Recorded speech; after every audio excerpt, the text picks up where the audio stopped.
আসসালামু আলাইকুম। আশা করি সবাই ভালো আছেন।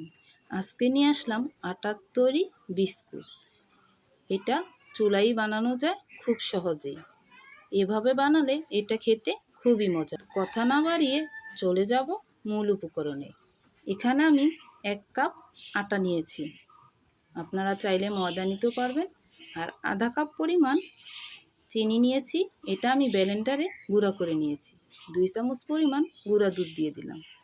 আধা চা চামচ পরিমাণ বেকিং পাউডার, আপনারা চাইলে খাওয়ার সোডাও দিতে পারবেন। আর দিয়ে দিলাম পরিমাণ মতো লবণ।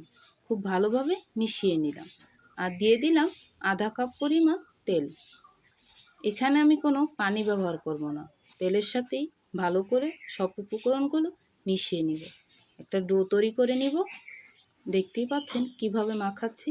এটা যত মাখাবো তত বিস্কুটটা ভালো হবে, ভেঙে যাবে না।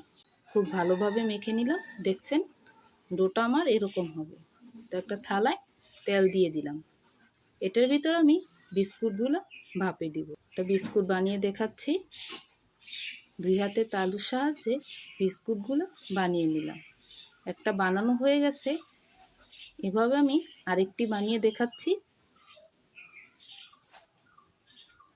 তো বিস্কুটগুলো আমার বানানো হয়ে গেছে।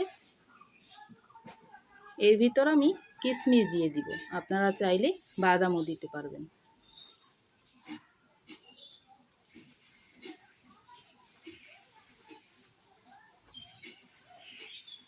কিশমিশগুলো আমি সব বিস্কুটের উপরে দিয়ে দিলাম।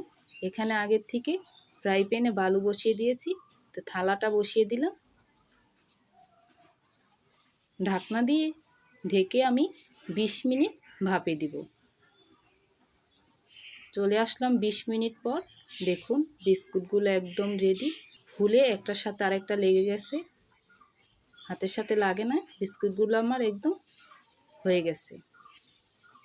তো নামিয়ে আমি ঠান্ডা করে নিলাম। চামচের পিছন সাইড দিয়ে বিস্কুটগুলো উঠিয়ে নিব।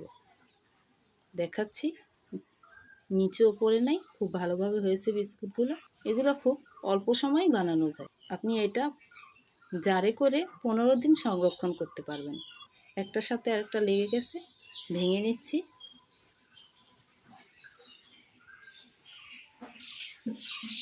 একটা আমি ভেঙে দেখাচ্ছি।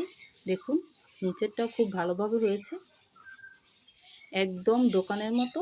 এভাবে বিস্কুট বানালে দোকান থেকে আর কেনা লাগবে না। তা আজ এই পর্যন্তই। ভিডিওটি ভালো লাগলে লাইক, কমেন্ট, সাবস্ক্রাইব করবেন। আল্লাহ হাফেজ।